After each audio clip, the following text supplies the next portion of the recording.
Feels so much better in context. Than yesterday? Oh, in context? Sorry. In contacts. Do I need hearing aids? Yes. I even have you in my ears right now. You feel so much better in contacts. Oh, yeah. Just like aesthetically or not having the cumbersome glasses on your Those face? things got in the fucking way Yeah. all day long. And I was constantly having to push them up. Yeah. They got in the way with my hats. My ears would hurt after this. I feel like when I'm at work and I have to wear a mask for 12 hours, Yes. it hurts my ears. And so I could understand why wearing glasses all day would hurt. Yeah. Gotta get you LASIK, boy. Yes.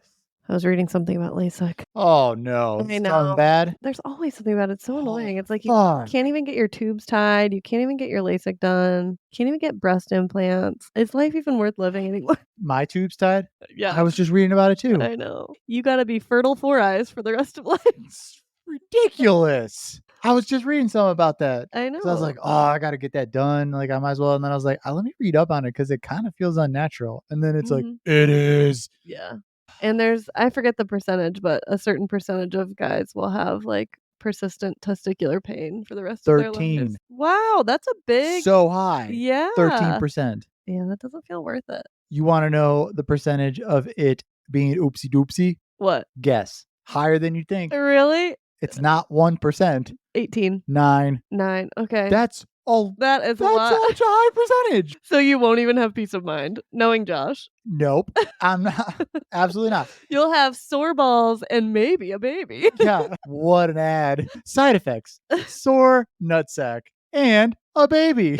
Oh, bummer. Yeah. I can't remember who posted something about LASIK being bad for you, but. Oh, it's so annoying. I know. I don't remember why. Pretty much any surgical alteration on your body is going to have But like a potential side maybe effect. slightly TMI, but my eyes and my nuts are two very important things I care about. Yeah, I know. Don't mess those up. Either of them. Yeah. Now I'm curious, is there a part of your body that you would just like willingly give up to medicine? Oh, like my science? hyperhidrosis? Oh, yeah. For sure. I'd be like, let's try it. Okay. What is that procedure? So it's a new procedure because it used to be where they literally snip the nerve, which sounds terrible. Yikes. But it's a process now where it's retraining the nerve. And what they do is they clamp it, which can be undone at any given time. Okay. That clamping essentially retrains the nervous system to reroute those nerves. Remember there's that kid in our high school who had that procedure where they snipped it, but instead of sweating Do you know who it was? Yeah, don't say his name. Oh. Instead of sweating profusely from his hands and armpits, it moved back and ass. butt. Yeah. So then I he just know. had swamp And ass it's the rest of his irreversible, life. but now it's reversible. Okay. I understand that hyperhidrosis is really just a hyperactive fight or flight. Yeah. Has that improved at all None. since you've healed? No. Really? Yep. For a while you did that like electro whatever. Yeah, but it was giving me panic attacks. I guess I'll take the sweat. Yeah, it was. Don't you remember? Yeah. I'd wake up in the middle of the night and full out panic attacks. But you weren't sweaty. Yeah, but my hands were dry. It just came out a different way then. Dude, bodies were so weird. The hyperhidrosis was like, we'll dry up, but we're going to fuck you over. Yeah, that was a special intro. Seriously. A tour de la Josh's bodily quirks. Donkulous. Hyperhidrosis is bad though. I would get that clamped in a split second. Yeah. That's especially nice to know it's reversible. Is it like a big deal reverse? Like how breast implants are technically, like you can take them out? No, it's microscopic. Okay. Microscopic? Laparoscopic. It's laparoscopic. That's what you have me here for. Uh-huh. Meaning they go in with a tiny little scope. Yeah, laparoscopic. Okay. That's what I said. Not like a big incision. Oh, okay. Yeah. Great. Laparoscopic. For sure said microscopic. I didn't know. Really? You said it. Now I'm questioning. I could edit the shit. Nobody's gonna know. They're gonna think you're crazy. I edit this shit. You start editing the podcast, you can do it too. Speaking of that, we're talking about marriage today. We sure are. We're talking about relationships. We are. Somebody asked us to do one about relationships as a spiritual practice, which is something that we've really been delving into a bit. You need to do your intro. Oh, hi everybody. What it do, baby boo? We just already have so much content. Oh. We're not cutting all that. That's good. Okay. Uh-huh. Yep. So should I do hi everybody again or no? Yes. Hi everybody. That's terrible. It sounded like you were like choking on something. Because it's going to come after that. So it has to be kind of like, okay, hi everybody. Do you get what I'm putting down? Get it? I edit this podcast. We just lost 42 listeners. Okay. Hi, everybody. What it do, baby boo? How are ya? I am a lot better than I was yesterday. Yeah, We tried to record this podcast yesterday, and I was too sick to do it. true. And that doesn't happen very often It's very rare these because days. I know how to be Hallelujah. sick. Josh used to do that every day. Yeah. Now it's once every I quarter? don't know what yesterday was, though. I don't know. We were trying to decide. Some common phrase in our house now is it blank or are we ascending? Yep. So, is it COVID or are we ascending? Was it expired cream cheese or are we ascending? We don't know. Who knows? Yep. But I started feeling like super brain foggy, headache, and slight upset stomach the day before. So yesterday was Father's Day, which was a Sunday. Saturday, I started to feel it. And then I woke up feeling pretty decent, but then I went downhill from when I woke up to when I went to bed on Sunday. It was terrible. Nobody else can see the face that you're doing, but you making like a face, like a stank face. I'm making a face that's saying the details aren't important, Blash. Nobody cares about the timing of it all. Nope, they care. Okay. I have a reason why I'm telling the time frame, Okay. Erin. Anyways, tell. the Schumann residence, Like our neighbors named the Schumans. It's not residence, it's it's resonance. resonance, which That's I don't know much about, but I started to do a little bit of a rabbit hole deep dive into the Schumann resonance. It's monitoring the frequency of the Earth, which is usually around like 7.7, 7.8, whatever. Hertz. Hertz. It's measurable. It's a real thing. Real thing, science, baby. It can be affected by like solar flares or just the evolution of the Earth, whatever. Human consciousness as well, I do believe. Yes, I do believe that too. The collective human consciousness. yes. I agree. They even talk about how with like attacks and war and stuff like that, the Schumann resonance is all wonky donkey. Really? Yep. They were Cool. even doing a well, not study. cool, but They were even doing a study with something called an EGG okay. egg, which is similar to a EKG Or an EEG. or an EEG. But what it was is they were finally establishing a resonance of the Earth. Okay. And they were tracking it, and it's vertical lines, different colors, and it's all just raked on the level of frequency of the Earth. During 9/11, it went wonky Crazy. right before. Wow. Yep. And then an increased spike in Google searches and negative and dark stuff. The frequency freaked out. And so they were like, Weird. what is this? That was all before. And after. Okay. It started to get really weird before, sure. but then it got Okay. really weird after Okay, because okay, the okay. consciousness was just in freak out mode. Yeah. Anyways, something happened with the new moon, which was late Saturday, where there was a blackout, which can sometimes happen. I am talking like I know about this. I'm not a pro in this. I just literally was reading about this. Not a blackout, like physical blackout in No, the like a world. frequency blackout, okay. like it's not registering, which that happens sometimes, Okay. whether like different satellites, solar flares, major events like electrical blackouts Sure. in the world, things like that can cause blackouts on the frequency. And there's probes, I guess they would call it, that go into the Earth, essentially monitoring the frequency all around the world. And there's huge ones and small ones, and they're constantly communicating with each other Okay. to monitor the frequency. So they're trying to prove that like accuracy is prevalent throughout the readings. Okay, it's like repeatable Yep. around the world. Okay. And the blackout happened, which was totally normal. And it was like for an hour. And then all of a sudden, the scales went into like geometric shapes. So what normally just looks like random chaotic Vertical up and down Yeah.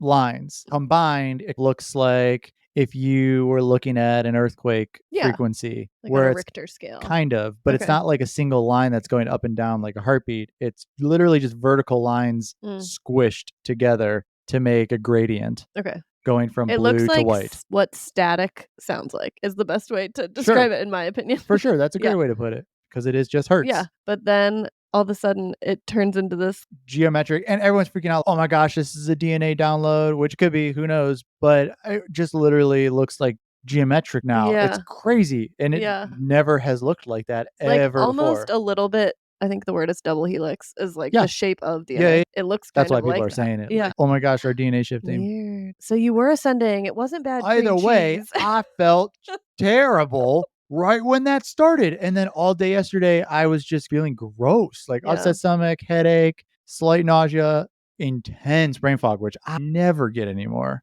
Yeah. So I was fucking ascending. Yeah, well, you were also getting kind of like lucid dreams, weren't you? Great. I forgot to talk about that. I wasn't feeling good on Saturday and we were about to go do something. I can't remember. Farmer's market, I think. Anyway. And I was like, I'm going to meditate before we go because I just don't feel good and I want to just be in a decent headspace. I start the meditation and I notice myself starting to doze, and that never Yeah, Josh happens. isn't a napper. Not since Lyme, Yeah. that's for sure. I started to go in and out of like lucid consciousness and I was very aware of it. And so I'm still consciously meditating, but I noticed once that I doze off and I was like, whoa, that's weird. Like I'm not usually a napper. And then I got caught in that lucid consciousness and I started to see things on my eyelids. There's just no way to describe what happens No, sometimes inside of you. no, it's so hard. I just said that out loud. I was like, what the heck? I saw things on Looney my Tunes eyelids. Yeah, on my okay. eyelid. I saw things on my eyelids. And they were just objects. Okay. At first, it was like I was seeing a blurry image and I couldn't really recognize what it was, but I noticed that my eyelids looked different than just black. Okay. And I was like, "Whoa, what was that?" And I saw a silhouette. And I was like, "Whoa, that was weird." And I'm totally now conscious, but know that I'm in the lucid phase. And then all of a sudden, clear as day pictures were popping up to my consciousness. Because if I was just normal, Mm. those wouldn't have looked anything different than like Oh. lights flashing on my eyelids. Okay. Almost like a little ink blot, like what the psychiatrists use. Like it could have been anything, but your consciousness told you what it was? Yeah. Okay. But then as soon as my consciousness told me what it was clear as day right in front of Uh-huh. me. I Yeah. was like, "Oh yeah, that's exactly what it is. What'd you see? A puppy." Are I know, right? we getting a puppy? Waves like an A ocean. baby? No. Just kidding. Waves like from the ocean. Great. Love that. A mailbox. Okay. What did the mailbox look like? It had white letters, black with a red little flaggy popper upper. What were the numbers, I Blatch? don't know. I've been literally racking my brain being like, "What are the numbers?" If we ever see that mailbox in real life. It was just like a normal modern mailbox. Okay. You're gonna see that and be like, "That's it." I'm just gonna make it up so you believe me. Okay. We're gonna So be we in can buy a California, and house. I'm like, Yeah. that one right The there." mailbox of my dreams. All right. Yeah, so weird though. I've never experienced something like that. And then Sunday morning, I go and do a little bit longer meditation, and I was like, "Oh, I'm gonna listen to 888 hertz sounds, which Okay. is manifestation and abundance, and see if I can get back to that point." Within 5 minutes, I was back at that point and very much not falling asleep. It was crazy. What'd you see? I was able to see shapes and silhouettes, Mm. and I could almost make out like I saw a face, but I couldn't figure out who the face was. It felt like I was in like a breathwork session, Yeah. but it felt like my consciousness was there and very aware, but I couldn't make out any objects. Alright. Well, I bet you once you start using the Father's Day gift that I got you, Okay, let's talk about the Father's Day you gift. about to be seeing all sorts of things. Another win on Father's Day is Erin Yes. got me microdosing psilocybin. I got my boy some shrooms for She sure Father's did, Day. and I am amped. I know. I'm When are you so gonna stoked. start? I can't decide if I'm gonna start before or after. I also am officiating Laura's wedding. Yes. So I was thinking maybe I start after That's that. fair, that's fair. Don't show up to the I'm gonna be wedding in the night. woods being like, "Oh, glory leaves. You are so vibrant. Your dress is so white.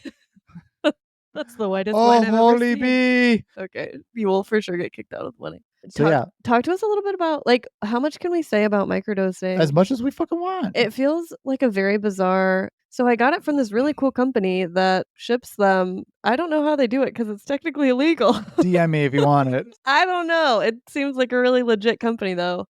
I did so much research, but I didn't do research on like the types of psilocybin. But Okay. this one's called the Golden Teacher, and that is what Ooh. everyone suggests going Okay. with. It's really difficult to get of how we got it, Mhm. so I'm really excited about that. Yeah. I'm And gonna it's, be like, very unregulated currently, but yeah, this company is very, I don't know, highly regarded for their, very much. Yeah. yeah, I don't know, because you can buy it on the streets and stuff, but who knows what's in there. Yeah, This is, like, third party tested, I guess. it's out of Canada, which psilocybin in Canada is a little bit more mainstream than it is in the Is United it States. legal? I have no, I'm not Yeah, Canadian. yeah. Anyways, they go through a rigorous process to make sure that it doesn't have mold, well, I Mhm. guess fungi, but It actually just is mold. it is mold, A but good kind. not the bad kind. Okay. And how they dehydrate it is really important to them, and where they're sourcing it from is really important. Okay. Yeah, and they're doing a bunch of education on it too, which is really fun. So I'm gonna start that. 100 milligrams is what I'm gonna start with based on multiple people's recommendation. Kind of stick there for a little while. The microdosing schedule is 4 on, 3 off. That's mainstream, but so many people have suggested me doing 1 day on, 2 days off. So Oh, I think I'm gonna start that first and okay. see how I feel, and then if I want more, I'll bump up. Yeah, I'm really excited. Me too. And the difference, just in case people are curious, like microdosing, obviously, as the name suggests, is like teeny tiny trickle dose of Psilocybin. psilocybin, which is also known as like magic mushrooms. It's a psychedelic. Mhm. You can take big doses of it and have psychedelic experiences like visual, auditory hallucinations, all that jazz, Yep. which can be super life changing.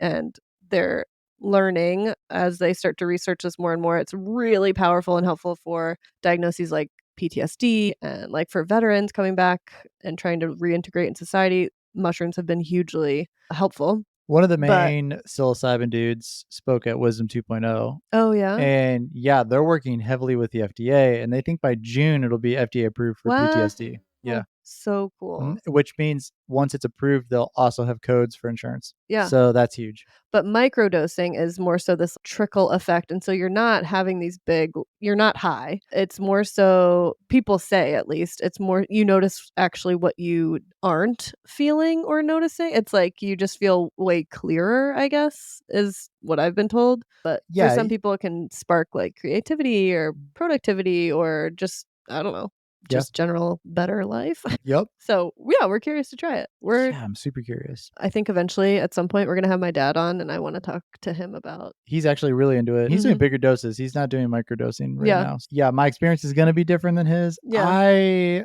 am interested in doing bigger doses, but it's not needed for me right now. Yeah, it's I feel like it's one of the there are so many options out there. I just call them, like, pattern interrupters, I guess, is a blanket term for all these things, whether it's breath work or a psychedelic or even just meditation. Like, Yeah, it's all these things that are interrupting a pattern in your life that it's no longer serving you, and right. it's helping you to either pick a new path or refine your path a little bit. Yeah, so I And I use think psilocybin or anything like that is really impactful for some people. And I would imagine it's pretty impactful for everyone. But my yeah. intuition is literally just like, I Yeah. don't need it right now. So Trust it. Honestly, you tap into a lot of the things that people that's get exactly it. through mushrooms just through, like, breath work and meditation, so I was DMing with somebody yesterday who brought that up, being like, mhm. just following you, I see you have pretty crazy experiences just Yeah, at baseline, and you're more of a spiritual person than not now. She was even saying, like, even with small microdoses, you may experience some things that others won't just yeah. because you're a little more tapped into that side of yourself. Your portal is open. My third eye, yeah. In the breathwork session in November, Yeah, I can like full out believe that. yeah. So I think that for people that are navigating through that, for me, I had a really great experience inside of breathwork. For some, I know have had similar experiences inside of psilocybin higher doses. Yeah. How do you feel about the other I mean, there's ketamine, there's ecstasy, MDMA is, like, big Yeah, right huge. now. I'm just curious to hear your thoughts on all of that because I definitely have thoughts. Yeah, I think regulation is key. Mhm. And I think even at higher doses, I wouldn't do it by myself. I would want a guide Oh, and an yeah. instructor. People are doing it by themselves, though. That's kind of where it is a portal into Mhm. opening up a completely new landscape of life and doing it with somebody that's not only incredibly knowledgeable in that space, but also in the mindfulness space, I think is really important. Yeah. So there are therapists that are trained in psychedelics or MDMA or ketamine to help you go through those experiences and help monitor your mental state as you Mhm. work through things that come up. I think that's really important. Just like how ayahuasca is with guides, these other types of psychedelics Mhm. or drugs, I think can be just as impactful as long as you're Mhm. doing it in the right context. Yeah. But I, again, just like with everything else, think that the most power that you have is within I was yourself. just about to say And so, that. like, while that is a modality to open up the new landscape, I don't think it should be something that you lean on to exclusively experience that state. Yeah. I think I used to just really not be open-minded at all, just in general, but especially towards these, like, substances that Yeah. in some form or fashion kind of intoxicate us, and I'm obviously more open to those things now under the right circumstances, and I just feel like so much of it comes down to your intention with the thing. If you're looking to whatever it is, ayahuasca, mushrooms, combo, any of it, if you're looking for that to, like, solve your problems or do the work for you, it's I don't think it's gonna be what you're hoping for. That being said, we all have source, we all have power within us Yeah. to do those things with or without these modalities, and if you feel drawn toward one and feel like that is gonna help you tap into that, tap into you Yeah. essentially, then cool. There is Obviously do it responsibly. one, there's so many modalities that exist out there to Yeah. help you tap into yourself. But I do think that this day and age, it is incredibly difficult to do it without a modality to start because of how much chaos is going on around us.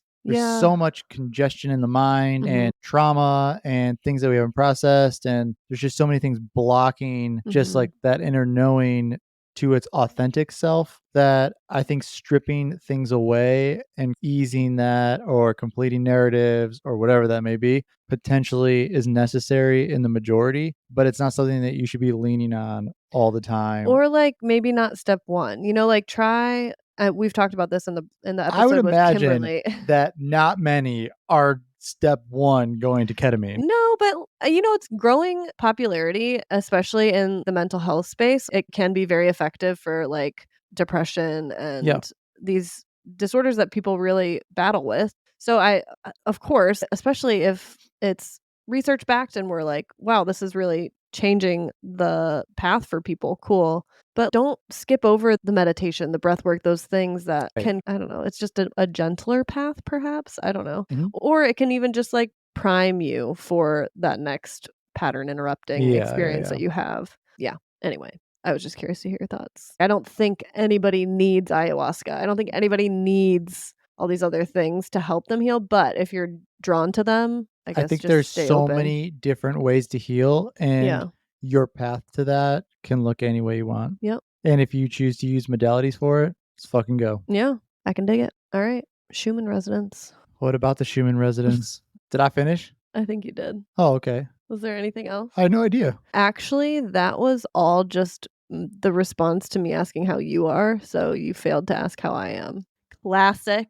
I'm just kidding. We spent an entire episode talking about how My you problems. It's true, it's true, it's true. how are you doing, Erin? Great. Period. No, I'm just kidding. Actually, I am on my period, so there's that. How many things did I cry about over the weekend? Let's talk. It would be easier to talk about the things you didn't cry over. I'm trying this new thing, and it's called feeling your feelings, and it's Imagine that. Groundbreaking. It's this new age modality of healing. wow, guys. It's different though because I thought I felt my feelings, but I'm doing it now and I'm trying to I guess with more precision or more focus using that kind of seat of consciousness and instead Yeah. of just letting a feeling I'm not identifying with thoughts or feelings, but I'm trying to witness them and as soon as you like give it your full attention, accept it. That's like the other really important part. It is what it is, this feeling. Here it Yeah. is. Here it comes. Wow. That's a big one, and then there it goes. But in particular, trying for me now because my normal, like, MO is to I have these huge whatever things happening within me. I may or may not even be aware of them. They may just be taking over the driver's seat, and I'm just along for the ride. But never have I ever just openly shared them with you really Yeah. because it always felt I don't know, it felt like I had to polish it up or have my argument really secure and sound or let me just over explain all of these feelings that I have to make sure it's not offensive or whatever. I don't know. So I never brought it up. And instead, I just pretended it wasn't there Yeah. or would shove it a little bit deeper. But then, of course, like I would have these explosive then moments where all this built up resentment was flowing. It And would be crazy yeah, we would fight hard once a quarter out of nowhere. about all the baggage that I had just like I'd be carrying. like, "Hey, did you pick up carrots at the grocery store?" Whoa. He's like, Mount Vesuvius. "Oh, Anyway, so I'm trying a new thing here, and it's not as hard as I thought. I just tell you. yeah." Like, I'm just like, "Yo, I'm feeling X, Y, and Z today." Which I've been asking I for know. 9 years. But it's, like, yucky stuff that I think I just didn't even want to admit to myself. Like, it would be like, "Hey, I'm feeling super discontent with my life today." And, ooh, who wants to hear that as a spouse or as a I would partner? tell you all the time. I know, but that's and then because Oh, so every time I said it, you say uh-huh. "ew"? I would say, like, "What? I'm not good enough? Our life isn't good enough?" Like, Oh it would my always gosh, you I little know, little stinker. self-absorbed prick over here, but I just Again, not everything's about you. Right before we started this podcast, I was whining so hardcore about the digestive enzymes that I'm taking because now when I don't take digestive enzymes, my little tum starts gurgling. It's not fun. And I was like, these stupid enzymes, like, am I now need to be on Dependent. these? Yeah. And Erin was getting so defensive around the enzymes. And I was like, Erin, I'm mad at the enzymes, not you. Well, as your wife and also your personal practitioner, I was I feel like feeling I'm my own practitioner. that's No fair. offense. No, yeah, you totally are. If anyone is curious about the digestive enzyme qualms, yes, that can happen. You can become dependent on digestive enzymes. They can also be really helpful in a period of time where you need to have better And maybe they were for a week, absorption. but now I'm farting like nobody's business, reeking up the room. Stinking up the place. Just transition to digestive bitters, my Yeah, love. but I was annoyed that I then had to transition to something else when I wasn't on any of this before I started the Yeah. digestive Well, enzymes. So I'm annoyed at that, not you. see, even Anyways, now, let me just take my focus and awareness, my full awareness and acceptance of this deep within me. it has nothing to do with you, I babe. know, but a sense of Ah, defensiveness.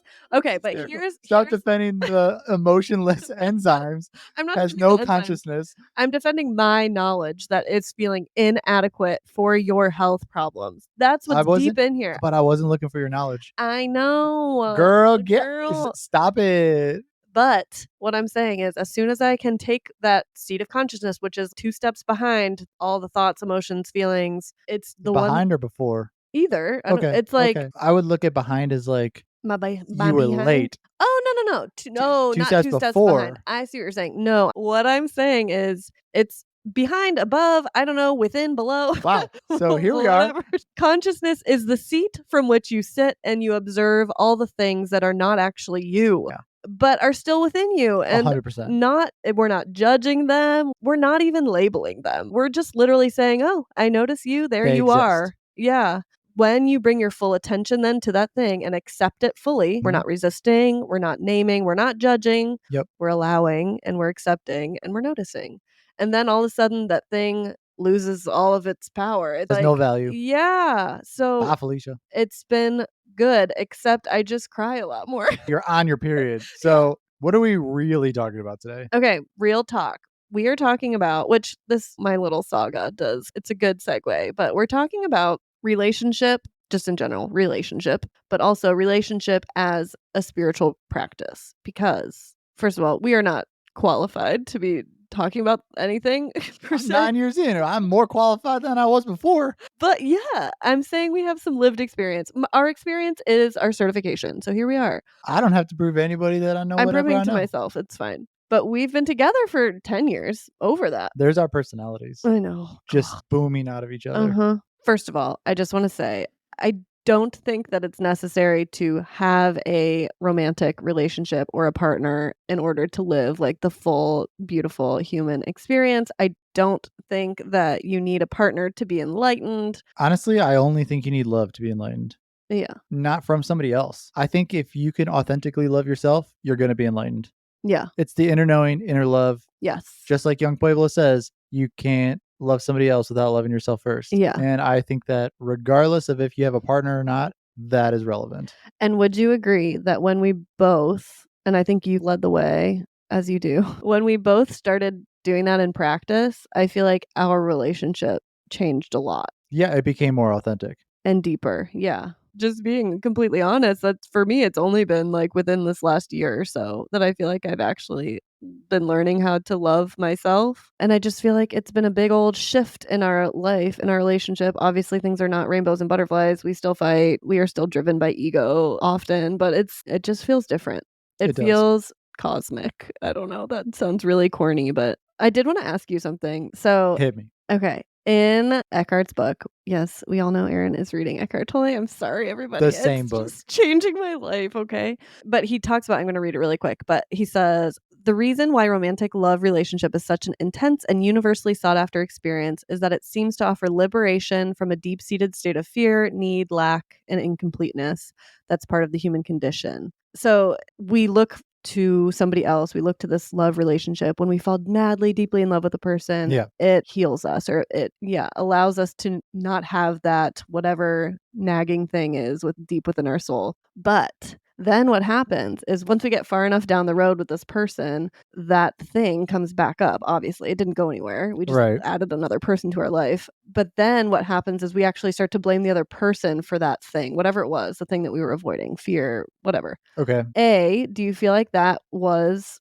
how our relationship started? And B, have you seen that pattern? Like where we start to blame each other for our own inner schmeagle. Like Captain Hook's Schmeagle? What? What? That's Captain Hook's No, honey. sidekick, Schmeagle. It's not. What is his name? I don't know Captain Hooks because Schmeagle has nothing to do with Captain Hook. Schmeagle is my precious. Lord of Oh, the Lord of Rings. the Rings. Boo. Lord of the Oh my Rings. gosh, I'm offended at myself. You should be. Shmee, Mr. Oh, Yep, yeah. Shmee. Okay. Do you feel like that's why we fell in love? No? Okay. Do you? No. I feel like when I look back on our beginnings, of course, we had that sweep me off my feet. We were obsessed with each other. We spent all of our time together. Yeah, but we weren't looking for a relationship. True. Neither of us. I always felt like, even when my language was only Christianese, like that's all I could speak and really name it, Yeah. it always felt to me like our souls were like called to each other in Yeah, yeah, some yeah. I way. totally agree with that. And so, Even when we fought it, yeah, the universe was like, sorry nope, guys, got to do it. Yeah. suck it up. Like I am the most indecisive human being on planet Earth. I That's a have fact. so I much literally haven't met somebody that's more indecisive. I'm so indecisive. Heaven forbid you ask me what I want for dinner. Yikes. I don't know. I never feel certain or strongly. I don't even feel strongly about too many things. People will genuinely be like, "What do you want?" And I'm just like, "I don't know." But I have never once questioned you. Same. I've never questioned me either. Most Josh answer. Yeah, I'm indecisive. You're Honestly, non-committal. yeah, So like, there's only been what? 2 confident things in my life, you and Rudy. Yeah. That's it. So we too. I didn't even know about parenting, before. When I was up saying whatever my vows, I had 0 hesitation, Yeah. and that's not the case most of the time for me because of commitment, not because of indecisiveness. And mine is I didn't wanna be always strapped down with mm, the picket fence and a dog and a kid. here we are. Except we have a chain link fence, so that's better. We have a wood fence too. Yeah, It's okay. just not picket. Yeah, yeah. And a brick wall. We have everything but a picket fence, actually. Damn it. Yeah, I was just curious to hear your thoughts there because it of course, in a lot of ways, were we distracting one another or fulfilling one another in ways that we were missing out on ourselves? I Yeah. don't I don't think we were aware enough to even recognize Yeah, that. that's what I'm saying. When we first met, we weren't looking for relationships. It was karmic. It was cosmic. It was not just like I don't know, it felt like it was from another world or something in a lot of ways. It's like our souls had met before. Maybe they did. There were definitely seasons, though, where I feel like that pattern that Eckhart talks about happened for us, like where things would come up, the things that we thought each other had healed for each other. And then at least I can own that and say there were definitely patterns. My discomfort, I would then blame you for, Sure. Yeah. like when you would express feeling X, Y, or Z. And Mhm. I immediately turned it into like, I'm not good enough, Yep. or, it all revolves around me being inadequate. Yeah. Like that is a long-standing pattern in our relationship. Yeah, it's just when the ego rages. Using our relationship then, and really you can do this with anything in your life. Bottom line is anything can be a spiritual practice, anything can be a mindfulness practice. As soon as that, whether it's resentment or that little whatever it is, it can be small, but like as soon as you notice it, to focus your full attention on it, just notice it, allow it, name it, bring it up right away. That is such a healing practice because it just brings all the things to the light and like it can't grow and fester. I don't know. Yeah, agreed. And eventually it's going to be defeated. I think that's where everything starts, though, right? With awareness. Yeah. So ultimately, when you start to become aware of something, it will, if the intentions are right, become a spiritual practice because you are constantly being aware of it, not necessarily fighting it, but causing enough friction from the positive and negative frequencies that exist inside of that to then the positives overpowering it, to then it disintegrating and not coming up as much or being as prevalent in your life. Mhm. That's how pretty much everything will be with that intention, right? Yeah, the thing is, and Eckhart talks a lot about this. Sorry, everybody who's bored of me talking about Eckhart, Who's but your pastor? exactly. If love has an opposite, like you were talking about positive and negatively charged Uh-huh. things, he would argue, and I would argue that it's not true love. So, like, this positive negative thing. I don't know, it all comes back to So, everything just is, and then we ascribe meaning to it, right? Like, even calling it positive and negative I mean, like patterns. from a frequency perspective, we know frequencies that harm and we know Mhm. frequencies that are either balancing you or just positive, period. Yeah. Without good, there wouldn't be bad, and vice versa. With our bodies, with our consciousness, with our souls, with source, Mm. whatever we have inside of us, which I do believe is all of that, we are constantly interacting with the energetic frequencies that are all around us. Yeah. We know that that's measurable, but it's way greater. That's like the quantum entanglement and the communication and things like that. In order for that to even exist, there has to be the binary of good and bad. Does that make sense? Yeah, that's tricky. Good and evil, man, that's a Well, it's not good and evil, it's mm, just good and bad because something may be good for one that may not be for the other, but we know that there is well-rounded good frequencies and then well-rounded bad frequencies that are harmful and negative, just yeah. like the scarcity mindset versus the abundance and like And how is this relating to relationship then? where I was going with that was creating spiritual practices is essentially the intent of bringing in good frequency and overpowering the bad. And so awareness is where you start with, regardless of it being your relationship Sure. or it being something completely outside of your relationship. When you start to be aware of those negative things that come in and infiltrate your thoughts and consciousness, once you're aware of it enough, you can start to nip it in the ass before it even Yeah. becomes a full existing frequency. Yeah, and there's definitely patterns, and obviously we're only speaking from the experience of a hetero couple. I just think that there are patterns. I can't remember if I've talked about the pain body on here before, but you've got your own personal pain body. It's really just a form of your ego, and it's always looking for validation that it Mhm. exists, and it's looking for more pain to feed itself. It's like this greedy The little. ego. Yeah. But then we also have these like collective pain bodies, and every group that you fall into, you could share a pain body with. And so obviously for women who have experienced marginalization, have Sure, experienced sure. like real harm done to us over centuries, we have a collective pain body. And if and when you accidentally identify with that, like that's not our identity. It's true Yeah, that yeah, those yeah. things happened and that is not okay, obviously, happened and are happening. But when you identify with the pain body, then you're no longer in the driver's seat. It's very similar to what I was talking about before. But what can happen, at least in like hetero relationships, is that we have these patterns, these pain bodies, and Mm. like these dynamics that we fall into. And oftentimes, it's funny though, because for us, it's a little bit flipped. I Yeah. notice that a lot of the patterns that tend to be masculine are, it's like masculine energy tends to be more in the mind. It's judging, it's fixing, it's commanding, it's demanding. It's all in the mind. Yep. And that's where most men tend to get stuck. And that's where their ego Yeah. drives them. Whereas women tend to be more pain body driven. And that's like the emotions, the victimization. But for us, the pattern tends, I mean, of course, we all have it all. So I tend to be stuck in my head more, which is a little bit more masculine energy. But I've been reading, which is, I don't know why this feels like such a vulnerable thing to talk about on a podcast, even though it's just you right here. Here I am. During your period, during menses, when that pain body, and that's kind of like the collective pain body. It's like this time of life where we're more vulnerable to being taken over by the pain body, which tells us we are whatever, a victim. We almost look for opportunities to invite more suffering in. Anyway, during that time of the month is a really great time to practice catching things like you were talking about before they ignite into a full-fledged flame Sure. or before they completely take over the driver's seat. And so I've really been practicing that. Like, I noticed that feeling. I'm going to focus my full attention on it and allow it completely, accept it completely. And then poof, it's like, oh, it lost all of its power. Do you find any of this difficult to receive coming from a man? What do you mean? Like you're talking Oh, Eckhart? Yeah. Yeah, for sure. That's a problem for me. It's hard. Yeah.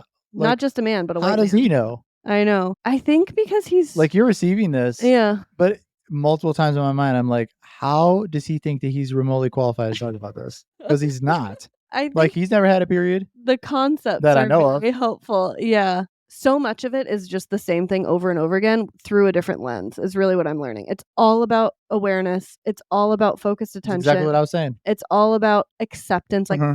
fully accepting everything that is. Yeah. it's the good and bad thing is so hard for me because it's like there are things that are objectively bad. I don't know what to do with that. But things are neither good nor bad. It just is. That's what you believe? In relation to like my life circumstances, yes. I believe things that happen to me, for me, whatever, they can happen to me or they can happen for me. And that's my perspective. Do you not think they're always happening for you? I think you can choose that, is what I'm saying. So that is up to me. That doesn't feel objectively like from whatever perspective. Like that's a choice, in my opinion. But it's hard when it's not my life circumstances. Like, how are you going to tell somebody that had some horrible tragedy? How are you going to tell somebody that is neither good nor bad? That just feels, Yeah, I don't know if I would. yeah. I'd say that was bad. Thanks, Splash. Yeah, I'm serious. Yeah. While you have the power to create good out of that, Yeah. that doesn't mean that it wasn't bad. And I think that's the binary that exists in this world, Yeah. on this planet at least. Yeah. Like rain can be good or bad. Totally. Rain makes corn, corn makes whiskey. Whiskey makes my baby feel a little frisky. There's Aaron's living the day. Yeah. But like it can cause crazy floods. Yeah. Or it can help grow crops. And does it mean the rain is bad? Yes, I get that. If we talk about trauma specifically, the trauma itself is usually pretty messed up, or else it wouldn't be trauma. And I was just talking to somebody about this past week. Your experience with a situation could be a trauma, and somebody could be standing right next to you experiencing Totally. the same thing and not consider it a trauma. So the frequency that you're absorbing inside of that isn't balancing for you, Yeah. and it's negative and causing you harm. That can be identified as a negative state. You have the choice of what to do with that, though. Once you receive it, then it's yours. So now as a And I'm not disregarding like things that are so remotely fucked up, like crazy traumas I and know. war and things like that. I'm not disregarding that. I'm just saying for me, I believe that there's good and bad. Yeah. But now, so as a couple, as partners, now that you and I are both on this path, we are able to hold space for one another in a way that makes this a little more doable. Like just having the knowledge that, hey, I'm working on noticing my feelings and accepting them fully, and I will fail. Yeah. But knowing that I have a partner who, when I fail, you're not going to mistake my ego taking over as my identity. You know that that's not me, and vice Yes. versa. But instead of then you bringing out your ego and then we have this little battle of the egos, what can happen now is that you can hold space in your seat of consciousness, knowing like, hey, I'm going to sit here and just acknowledge and fully accept you, while also in loving kindness offer that like, hey, feels like maybe we are identifying with thoughts or identifying with feelings or whatever. Now, obviously we don't do this perfectly, and obviously this happens every day still. Yeah. We don't do this perfectly. We're But just aware of it, which is the first step. yeah, oftentimes we're both in ego, but every now and then one of us is able to be like in the seat and we can allow for some more space, which can then allow for transformation. And I feel like that is where our relationship has turned from just a partnership or just like this agreement that, hey, forevermore, we're going to live in the same house. Yeah. It's now more of a spiritual practice where we're like really intentional about doing that. Agreed. I think that's what shifts it into a spiritual practice is that intentionality. Before we were even remotely aware of this, the conversations that we would have were leaning in that direction. It just didn't have any identification or knowing what that negative space was when our egos were raging against each other. Now that we have that as a practice, that acknowledgement and awareness, it definitely does feel like that is in the space when we're having conflict or even just communicating so that it can be brought up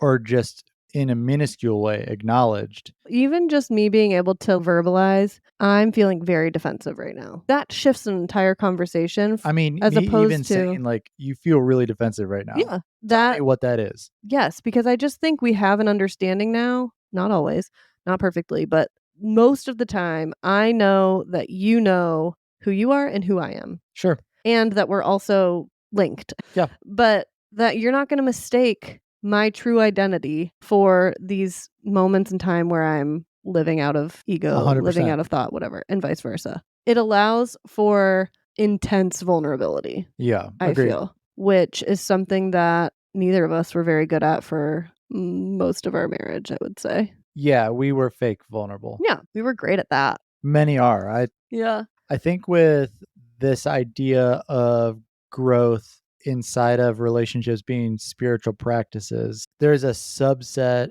of common intentionality that has to exist inside the relationship, or it's really difficult for it to become a spiritual practice collectively. Oh, yeah, it has to be agreed upon by both parties. So I think that's the first step in all of this is identifying what those are. I remember when I was shifting and you weren't yet, not in a bad way. I was just going one way and you were going not that way. And I remember trying to figure out how to communicate appropriately inside of our conversations, how I was feeling without it escalating to a point where it felt like it was unproductive. And so one way that I would do that was, so this is how what you just said made me feel. And I started to share like what was going on inside of me. You started to receive that, not at first. It started to evolve in like, oh, I could totally see how that would happen. And then I started asking you, how does it make you feel? Or how can I say this better or Mhm. whatever? We started to have conversations around that where I think unintentionally we began to build out foundational components to our relationship that turned into spiritual practices. Does that make sense? Before Eckhart. Yeah. At the end of the day, it just require like, you cannot have a healthy relationship with another person if you don't have a healthy relationship With within yourself. 10,000%. s Y'all, if you don't hear anything from this Yeah. damn podcast, hear one thing. It's not going to matter what you Yeah. do working with other people. It's 100% internal work. And once you can have peace inside, you're going to have peace with others. Once you Yeah. find full love for yourself, you're going to be able to fully love others. Once you feel that intentionality and inner knowing and inner work, you're also going to feel that resonate with others. It's Mhm. not going to happen unless you do the work internally for yourself. And that goes for literally everyone. Yeah. I I mean, don't know somebody that can authentically love somebody else, not even romantically, without first loving themselves. yeah. We were getting by, right? We were, like, generally I think happy. we were really considerate of each other. Yeah. And we And there was love. yes. I don't love you like how it was. Are you breaking up with me? In a good way, though. What happened for me was you were sick. We literally uprooted our entire lives, yada, yada. I was not investing in myself at all. No inner work was being done. And so every single conversation that we had felt like a dagger. It felt like an arrow. Everything you said that you were struggling with, for some reason, reflected upon me in my mind. And it was until I started going to therapy, which then was my segue into like breath work and all these other things, taught me what it actually meant to love yourself. I had no idea. And to like fully accept yourself and how shame is not necessary when it comes to growing. Like you can replace shame with blameless discernment. I love that term so much because it's not like you're not using your critical thinking skills. It's just that you're not identifying with shame. Anyway, as soon as those things started to shift, then there was space in our conversations more. We could actually talk about things without Yeah. me feeling like I was a failure. It's all your fault. Yeah. Who knows who will be in 10 years? I hope I love myself more in 10 years. Same. That's the goal. All right. I love your soul. Love your soul too. My little twin flame over there. Actually, not. We're not twin flames. We're like opposites, Yeah, we are not twin flames. complete opposites that for some reason work. So it's a good one though. Yeah, spiritual practices in general are obviously something that's very impactful on our lives. Duh. But not until recently did I even recognize that our relationship was a spiritual practice. Same. Or that it could be. Yeah. Yeah, I think I had enough knowing that relationships could become spiritual practices, but I don't necessarily know if I recognized that the practices that we were doing in our communication and the foundations that we have literally just recently Mhm. set have helped that become a practice. Yeah. We have our own individual practices, but it's fun to have a few with you. Yeah. We're not experts on marriage, but we're experts in ourselves. How about that for an ending? I know me more than you know me. It's true. Boom. I'm learning me. You still know you more than I know you. Yeah. Well, y'all, this was a podcast. Hope that it was Ugh. okay for you. Thanks for listening. See you next week. Bye. Bye.